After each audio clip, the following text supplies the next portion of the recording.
చేతిలో సామాజిక అస్త్రం నెంబర్ వన్ నెంబర్ వన్. సమరానికి సై, యుద్ధానికి సిద్ధం మేం కూడా అని ఈ టాపిక్ మీద ముందుగా ఈ డిబేట్లోకి వెళ్లే ముందు పహల్గామ్లో ముష్కరుల దాడిలో దాదాపుగా 26 మంది తమ ప్రాణాలను కోల్పోయారు. వారి ఆత్మలకు శాంతి చేకూరాలని, వారి కుటుంబ సభ్యులకు ప్రగాఢ సానుభూతిని తెలియజేస్తుంది నెంబర్ వన్ న్యూస్. నిజంగా చాలా బాధాకరమైనటువంటి విషయం. ప్రతి ఏడాది కాశ్మీర్లో జరుగుతున్నటువంటి దాడులు అవి కొనసాగుతూనే ఉన్నాయి. ఇలాంటి సందర్భంలో మరొక్కసారి సామాన్యుడి చేతిలో సామాజిక అస్త్రం నెంబర్ వన్ న్యూస్ తరపున వారి ఆత్మలకు శాంతి చేకూరాలని, వారి కుటుంబ సభ్యులకు ప్రగాఢ సానుభూతిని సంతాపాన్ని తెలియజేస్తూ ఆ దాడిలో దాదాపుగా 10ల సంఖ్యలో గాయపడినటువంటి వారు త్వరగా కోలుకోవాలని కూడా నెంబర్ వన్ న్యూస్ కోరుకుంటుంది. ఇప్పుడు సమరానికి సై ఈ సబ్జెక్ట్ మీద మనతో స్పెషల్గా డిబేట్లో ఈరోజు పాల్గొన్నారు చింతలపూడి వరుణ్ గారు. ఆయన రిటైర్డ్ ఆర్మీ మేజర్. సుదీర్ఘకాలం ఆయన ఆర్మీలో పనిచేసి ఎంతో దేశానికి సేవలు అందించినటువంటి ఆయన ఈరోజు మన స్టూడియోలో ఉన్నారు. అసలు పరిస్థితులు, మారుతున్నటువంటి సమీకరణాలు, ఎప్పటికప్పుడు ఒక రకమైనటువంటి హెచ్చరికలు పాకిస్తాన్ జారీ చేస్తున్నటువంటి తరుణంలో భారతదేశం ప్రతిదానికి కూడా సన్నద్ధమై ఉంది. తాజాగా అమెరికా అధ్యక్షుడు కూడా నరేంద్ర మోదీతో మాట్లాడినటువంటి సందర్భం, ఎలా అయినా సరే మీకు ఫుల్ సపోర్ట్ ఉంటుంది అని. దీనికి సంబంధించి అసలు ఈ యొక్క యుద్ధ వాతావరణంలో ఎటువంటి పరిస్థితులు ఉంటాయి, అసలు ఆర్మీ పనిచేసేటువంటి మనకు త్రివిధ దళాలు భారతదేశంలో చాలా కీలకమైనటువంటి వాటిగా ఉన్నాయి. దానికి సంబంధించి వరుణ్ గారితో మాట్లాడే ప్రయత్నం చేద్దాం. ముందుగా మీకు మా ఛానల్ తరపున ప్రత్యేకమైనటువంటి ధన్యవాదాలు సార్. వరుణ్ గారు, అసలు మన భారతదేశం శాంతిని కోరుకుంటుంది, పాకిస్తాన్ మాత్రం ఉగ్రవాదం వైపు చూస్తుంది. అసలు టెర్రరిస్టులు మూలాలన్నీ పాకిస్తాన్కి సంబంధించినటువంటి వాటిగానే ఉంటాయి. దానికి ప్రధానమైనటువంటి కారణం ఏంటంటారు? ఈ టెర్రరిజం అనేది ఇప్పుడు మొదలైన ఫినామినన్ కాదు, అంటే ఇప్పుడు మొదలైన పరిస్థితి కాదు. ఓకే, మన దేశానికి స్వాతంత్రం వచ్చిన దగ్గర నుండి ఎప్పుడైతే భారత ఖండం ఇండియా పాకిస్తాన్గా విడిపోయిందో అప్పటి నుండి ఈ టెర్రరిజం, ఉగ్రవాదానికి మూలాలు అక్కడి నుంచి మొదలయ్యాయి. ఏ విధంగా అయితే 1948లో అంటే స్వాతంత్రం వచ్చిన వెంటనే మన దేశం ఒక భీకర యుద్ధాన్ని ఎదుర్కోవాల్సిన పరిస్థితి ఏర్పడింది. ఆ సమయంలో పాకిస్తాన్ యొక్క సైన్యం కశ్మీర్ పైన దాడి చేసి కశ్మీర్ని స్వాధీనపరుచుకొని అక్కడ వాళ్ళ ప్రభుత్వాన్ని ఏర్పాటు చేసుకోవాలన్న ఉద్దేశంతో యుద్ధం చేశాయి. కానీ మన భారతదేశ సైన్యం ఎంతో సమర్థవంతంగా దాన్ని ఎదుర్కొని వాళ్ళని వెనక్కి తిప్పి కొట్టి అక్కడ మన భారతదేశపు జెండాని పాతగలిగాయి.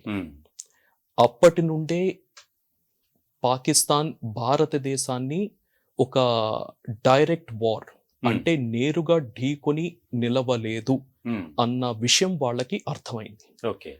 అప్పటి నుండే ఈ ప్రాక్సీ వార్ అన్న కాన్సెప్ట్ మొదలైంది. టెర్రరిజం అనేది ఒక ప్రాక్సీ వార్, అంటే నేరుగా సైన్యం యుద్ధం చేసుకోకుండా ఒక దేశం పైకి కొంతమంది ముష్కరుల్ని లేదా తీవ్రవాదుల్ని పంపించి ఆ దేశాన్ని ఆర్థికంగా దెబ్బతీయటమే వాళ్ళ ప్రధాన లక్ష్యంగా పెట్టుకున్నాయి.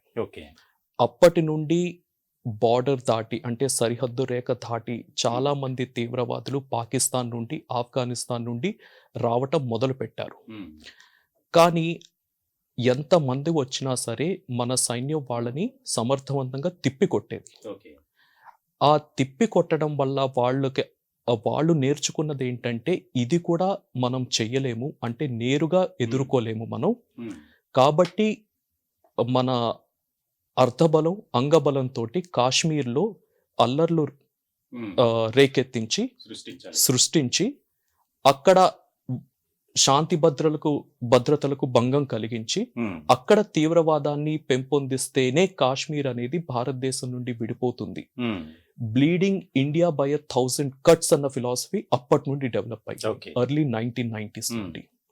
సో అప్పటి నుండి కాశ్మీర్ అనేది ఒక బాయిలింగ్ పాట్ లాగా, ఒక ప్రాక్సీ వార్ కి ఒక కేంద్ర బిందువుగా మారింది. సో తీవ్రవాదం అనేది అలాగా డెవలప్ అయింది కాశ్మీర్లో.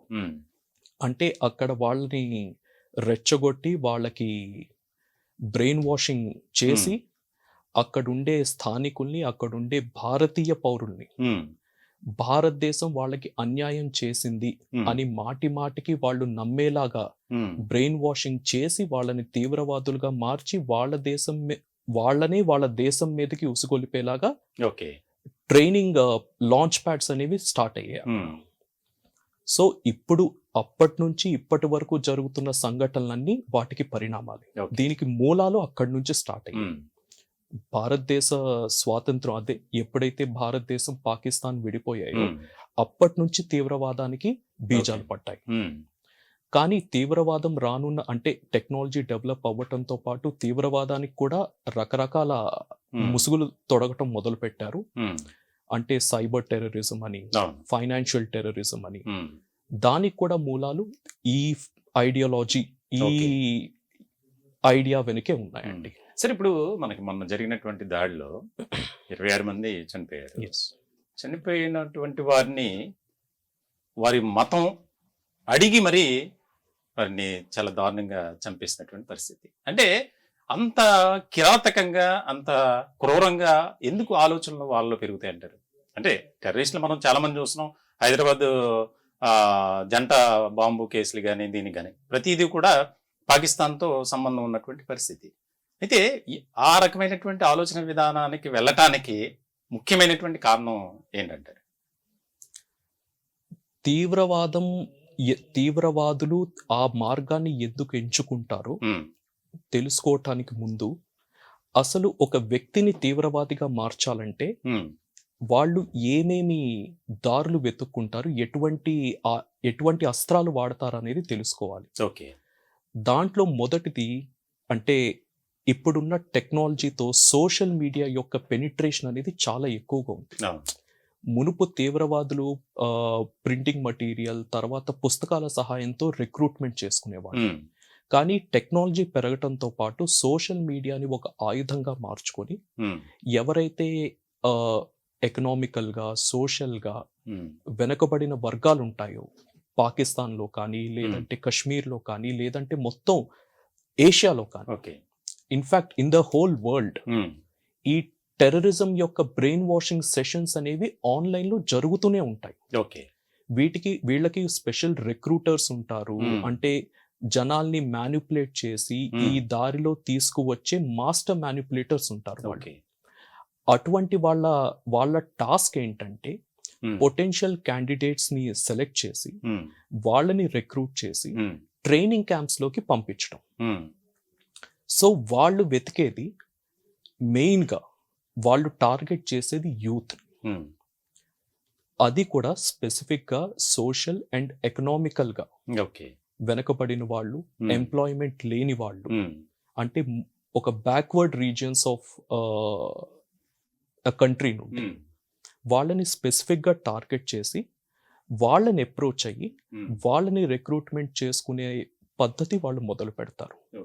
అలాగని ఫార్వర్డ్ రీజియన్స్, అంటే వెల్ ఆఫ్ ఇండివిజువల్స్ కూడా రిక్రూట్ అవ్వట్లేదా అంటే వాళ్ళు అవుతున్నారు. కానీ వాళ్ళని రిక్రూట్ చేసుకోవటానికి వీళ్ళు వాడే పద్ధతులు వేరు. సో ఇలాగ చాలా మంది పొటెన్షియల్ రిక్రూటర్స్ అనే వాళ్ళు యాక్టివ్గా ఉన్నారు, both in India and abroad. So ఈ రిక్రూట్మెంట్ నెట్వర్క్ ని ఐడెంటిఫై చేసి సమూలంగా డిస్ట్రాయ్ చేస్తేనే తప్ప మన యూత్ అనేవాళ్ళు సేఫ్ గా ఉండరు. చాలా మంది, అంటే ఈ సోషల్ మీడియా పైన కూడా ప్రాపర్ మానిటరింగ్, అంటే ఈ యాంటీ టెర్రర్ ఏజెన్సీస్ ఏవైతే ఉన్నాయో ఉమ్, వాళ్ళు ఈ సోషల్ మీడియాని కూడా ప్రాపర్గా ట్రాక్ చేసి ఉమ్, ప్రాపర్గా సర్వేల్ చేసి ఉమ్, అంటే అటువంటివి చేస్తున్నారు కానీ ఇంకా ఇఫెక్టివ్గా క్యారీ ఆన్ చేసి ఈ నెట్వర్క్ అనేది డిస్మాంటిల్ చేస్తేనే తప్ప మన యూత్ సేవ్ అవ్వరండి. ఉమ్, సో ప్రధాన కారణాలు ఏంటంటే ఒకటి unemployment, um, social and economic backwardness. Okay. ఇటువంటి పరిస్థితులు అనేవి అంటే చూడటానికి చిన్నగా అనిపించిన ఉమ్, ఇటువంటి చాలా పరిస్థితులు కలిమినేట్ అయ్యి they push um, the youth okay. To desperation అన్నమాట. అటువంటి వాళ్ళు పొటెన్షియల్ రిక్రూటర్స్గా అయ్యే ప్రమాదం ఉంది. ఉమ్, వాళ్ళు ఈ మార్గాన్ని ఎంచుకొని వాళ్ళు ఇంకొంతమందిని రిక్రూట్ చేసుకొని ఉమ్, ఆ తర్వాత ఈ నెట్వర్క్ అనేది ఎక్స్పాండ్ చేయటానికి వీళ్ళు ఈ విధంగా తోడ్పడుతున్నారు. ఓకే. సామాన్యుడి చేతిలో సామాజిక అస్త్రం. Number one.